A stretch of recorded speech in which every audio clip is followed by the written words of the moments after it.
Kam pieder ātro kredītu bizness? Latvijas ātro kredītu bizness atgādina Latvijas banku biznesu pagājušā gadsimta 90. gados. Tad bija daudz banku, kas visas piederēja vienam īpašniekam – VDK. Uz papīra Latvijas ātro kredītu biznesā it kā ir daudz dažādu spēlētāju, taču visi tie pieder vienai cilvēku grupai. Saimnieki dzīvo Krievijā un kalpo visiem zināmai un slavenai trīsburtu iestādei. Kad Latvijā radās mūsdienu ātro kredītu biznesa? Te nu sākas pirmās interesantās sakritības. 2008. gadā bankotēja slavenā VDK dibinātā Pareks, ko vadīja ielikteņi Kargins un Krasovickis.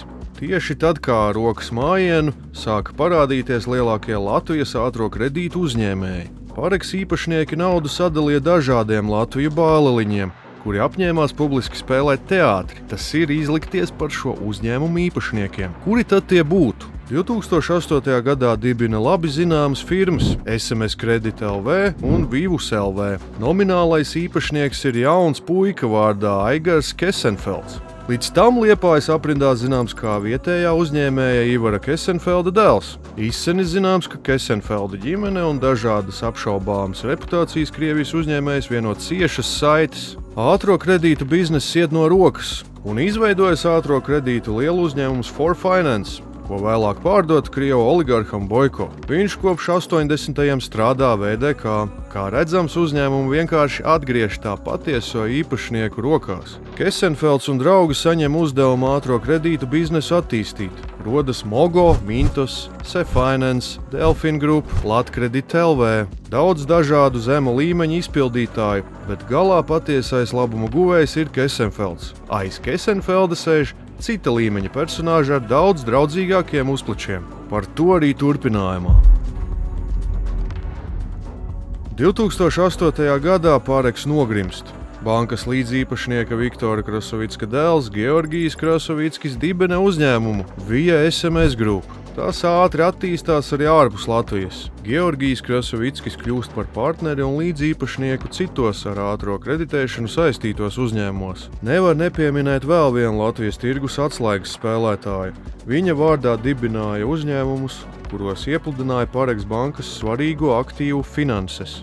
Tas ir mums labi zināmais uzņēmējs Armands Broks. Jau atkal, tikko kā svaigi bankrotējusi Pareks, Broks, kuram nav nekāda ievērojama finanšu līdzekļu, dibina Twino. To pozicionē kā savstarpējo aizdevumu platformu. Dažus gadus atpakaļ Krasovicka un Broka uzņēmumi apvienojās. Viņi realizēja vairākus kopuzņēmumus ar mērķi startēt ārzemju tirgos. Nobeigumā piedāvājam nelielu, bet interesantu stāstu par to, kā strādāja uzņēmēji Kesenfelds un Broks.